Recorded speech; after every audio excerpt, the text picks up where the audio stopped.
રંગીલા શહેર રાજકોટને હવે green city Rajkot બનાવવાની તૈયારીઓ શરૂ થઈ ગઈ છે।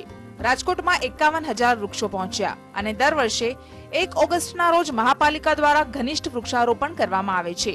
તેમ આ વર્ષે પણ મહાપાલિકા દ્વારા અલગ અલગ વિસ્તારોમાં વૃક્ષારોપણ કરાયું છે, જેમાં અલગ અલગ વોર્ડમાં તેમજ શહેરના રેસકોર્સ બગીચા, ન્યારી ડેમ સાઇટ તેમજ આજી ડેમ સાઇટ ઉપર એક સાથે વૃક્ષો વાવવામાં આવ્યા હતા।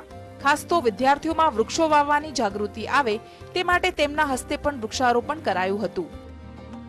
આ વખતે અમને થયું ભલે 51,000 વૃક્ષો વાવ્યા, પરંતુ બીજા હજી 51,000 વૃક્ષો વાવી અને રાજકોટને હરિયાળું બનાવવું છે।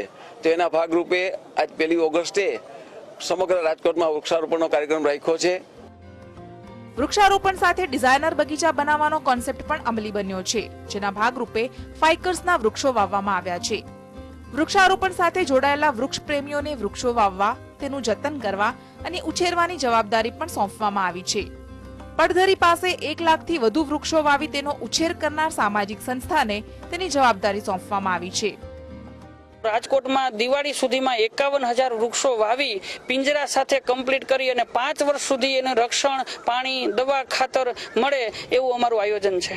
અમારું જે બગીચામાં આયોજન છે એ રાજકોટના તમામ જે રોડ રસ્તા છે એમાં જે સેન્ટ્રલ ડિવાઈડર છે એમાં અત્યાર સુધી ખાલી મહેંદી ને એવું જ હતું। તો અમારું આયોજન છે કે એમાં ફાઇકર્સ વાવીએ અને કોર્પોરેશન અને ગાર્ડન શાખા એને કટિંગ કરી અને સરસ રૂપ આપે તો ઇન્ડિયામાં પણ ન હોય એવું ખરેખર સ્માર્ટ સિટી બની શકે। અમારે 50,000 ફાઇકર્સ જે અત્યારે મંગાવી પણ લીધા છે।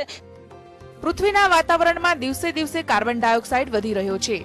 કાર્બનમાં ઘટાડો કરવો ખૂબ જ જરૂરી છે, ત્યારે વધુ વૃક્ષ વાવવા અને ખાસ તો તેનો ઉછેર તેમજ તેની જાળવણી થાય તે ખૂબ જ જરૂરી છે અને તો જ ખરા અર્થમાં રાજકોટ ગ્રીન સિટી બની શકશે।